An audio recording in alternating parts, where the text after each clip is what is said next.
കലാസ്നേഹനിരായ ഗുരുജനങ്ങളെ, സഹോദരി സഹോദരങ്ങളെ, സഹൃദയ ഇന്നത്തെ വിവിധമായിട്ടുണ്ട്. പ്രിയമുള്ളവർ, കലാകൈരളിയിൽ കഥാപ്രസംഗ കലയ്ക്ക് അഗ്രഗണ്യമായ ഒരു സ്ഥാനമാണുള്ളതെന്ന് ആർക്കും ബോധ്യതയുള്ള വസ്തുതയാണ്. കഥാപ്രസംഗം എന്ന് പറയുമ്പോൾ അത് ആവിഷ്കരിക്കേണ്ടതിന് അതിൻ്റെതായ ചില നിയമങ്ങളുണ്ട്. അതായത് സംഗീത സാന്ദ്രമാം തങ്കനൂരിൽ സാഹിത്യം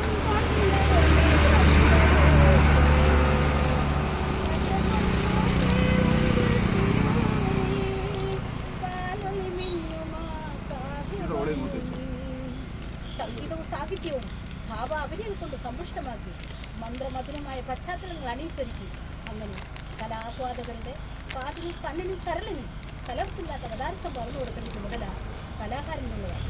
അങ്ങനെയുള്ള കലാകാരന്മാരുടെയും കാതികമാരുടെയും നിരവധി കഥാപ്രസംഗങ്ങൾ കേൾക്കുന്നവരാണ് നിങ്ങൾ. ഇന്ന് കേരളത്തിൽ മാത്രമല്ല, ഇന്ത്യയുടെ പല ഭാഗങ്ങളിലും പ്രസിദ്ധരായി തീർന്ന പാട്ട് രാജൻ, കടവൂർ ബാലൻ, കുണ്ടറ സോമൻ, കൊല്ലംബാബു, സാമ്പൽ വർക്കല, രാധാകൃഷ്ണൻ, തെക്കുംബാബും, വിശ്വംബരനും തുടങ്ങി പ്രസിദ്ധരായ എത്രയെത്ര കാതികന്മാരുടെയും, ചിങ്ങമന സിസ്റ്റേഴ്സ്, പട്ടൻ സരസ്വതി, ഉമാ സദാശിവൻ തുടങ്ങി കാതികന്മാരുടെ നിരവധി കഥാപ്രസംഗങ്ങൾ കേൾക്കുകയും അവരെ പോലെ വിമർശിപ്പിക്കാൻ കഴിവുള്ള കലാസ്വാതന്ത്ര്യരായ എൻ്റെ നാട്ടുകാരുടെ മുന്നിൽ ഭയഭക്തിയോടുകൂടി ഒരു വലിയ കഥാപ്രസംഗം കാഴ്ചവെക്കും. ചെങ്കോട്ട എന്ന പട്ടണത്തിൻ്റെ പ്രാന്തപ്രദേശത്തെ നെല്ലിമല എസ്റ്റേറ്റുള്ള പ്രശസ്തമായ ഒരു ഗ്രാമമുണ്ട്. ആ ഗ്രാമത്തിൻ്റെ താഴ്വരയിൽ വളരെ വിശാലമായ ജനൽ പാടങ്ങളും മഞ്ചാടി മരങ്ങളും കൊന്നപ്പൂ മണാമേഴും താമര കുളങ്ങളും സമുദ്രതീരങ്ങളായ തേയിലക്കാടുകളും ഏലകൃഷിയുമുള്ള എസ്റ്റേറ്റ്. നിരന്ന നീല തടാകം പോലെയുള്ള ആ എസ്റ്റേറ്റിൽ 40 മുറികളുള്ള ഒരു ഇരുനില മാളി നിങ്ങൾ കണ്ടില്ലേ? അതാ അല്പം പടിഞ്ഞാറ് മാറി പുല്ലുമേഞ്ഞ ഒരു കൊച്ചു കൂര കണ്ടില്ലേ? ആ പുരയുടെ ചുവരുകളെ തടുക്കി താലോടിച്ചു പോകുന്ന ഒരു കൊച്ചു കാട്ടാർ. ആ കാട്ടാറിൻ്റെ തീരം പച്ചക്കിളികളുടെയും പച്ചിലത്തോപ്പുകളുടെയും സുഹൃത്ത സൗന്ദര്യം ഊർത്തിണങ്ങിയ കൊച്ചു കൊച്ചു കാട്ടിൽ അവ കരിമ്പാറകളെ തട്ടി പൊട്ടിച്ചിരിക്കുന്നതിൻ്റെ മർമ്മശബ്ദം സമയം രാത്രി പകരുന്നു. പ്രപഞ്ചമെന്ന നിശബ്ദം. മഞ്ഞൾ നിലാവും നിഴൽ വിരിച്ച ആ പാതയിലൂടെ ഒരു നടന്നു നിന്നു. അത് ശ്രീകോമല്ലേ? അതെ, ഇടതൂർന്ന് കിടക്കുന്ന വാർമുടിത്തുമ്പോൾ പുറംകാൽ മുട്ടുകൾ നീണ്ടു കിടക്കുന്നു. വെള്ള വസ്ത്രമണിഞ്ഞ് ഇലച്ചില്ലുകൾക്കിടയിലൂടെ മഞ്ഞൾ നിലാവും നിഴൽ വിരിച്ച ആ പാതയിലൂടെ അതിവേഗം നടന്നു നീങ്ങണം. അല്ല, ഒരു തീവണ്ടി വരുന്ന ശബ്ദം. അലറിപ്പാഞ്ഞൊരു തീവണ്ടി എത്തിക്കഴിഞ്ഞു.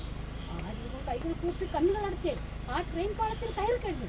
പുറകിൽ നിന്നൊരു വിളി, ഒരു അലർച്ച.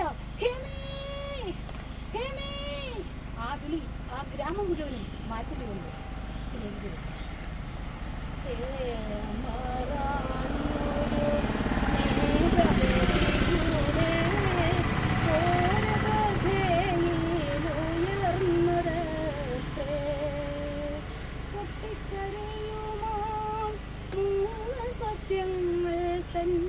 കെട്ടഴിച്ചാൽ നിങ്ങളൊട്ടുവേരും,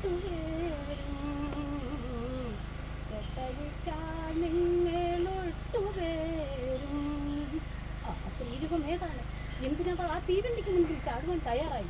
പിന്നിൽ നിന്നും അവളെ വിളിച്ച ആ മനുഷ്യനേത്? ജിജ്ഞാസപൂരിതമായ ചോദ്യങ്ങൾക്ക് മറുപടി പറയുകയാണ് ഈ കഥയിലൂടെ. അമ്മമാർ ഈ കഥ വളരെയേറെ ശ്രദ്ധിക്കണം. അവരെ ശ്രദ്ധിക്കുമെന്ന് എനിക്കറിയാം. എങ്കിലും സ്വന്തം ഭർത്താവ് മരിച്ചു കിടന്നാലും അവർക്ക് കുടുംബകാര്യത്തിലാണ് ശ്രദ്ധ. ഞാനിത് വെറുതെ പറയുന്നതല്ല.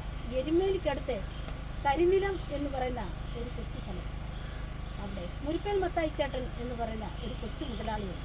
അയാൾ അവിടുത്തെ പഞ്ചായത്ത് പ്രസിഡന്റോ ഒരു കാര്യ പ്രശസ്തനോ ദയാശീലനോ ദാനശീലനോ മറ്റുമൊക്കെയാണ്. കാര്യം ഇങ്ങനെയൊക്കെയാണെങ്കിലും അയൽവക്കക്കാരുമായി ഒരിക്കലും ഒരു ചർച്ചയും. എന്താ പശു കയറി കപ്പ പറിച്ചെന്നോ കാച്ചിൽ കിളച്ചെന്നോ നിസ്സാര പ്രശ്നം മുരിപ്പേൽ മത്തായി ചേട്ടൻ്റെ ചില്ലുവാനും അന്നച്ചേട്ടത്തുമായി അതിർത്തർക്കമാണ്. ആ കരക്കാർ മുഴുവൻ കേൾക്കാൻ അന്നച്ചേട്ടൻ മുരുകക്കാരുടെ വിഷയത്തെ വിളിച്ചു പറഞ്ഞു. അന്നും തൊട്ട് ചെട്ട വീക്ക് പോലെ പരസ്പരം. അങ്ങനെ ഇരിക്കാൻ പെട്ടെന്ന് നമ്മുടെ മുരുപ്പേൽ മത്തായി ചേട്ടൻ അസുഖം ആശുപത്രിയിൽ എത്തുന്നത് തന്നെ ആള് കാര്യമാണ്.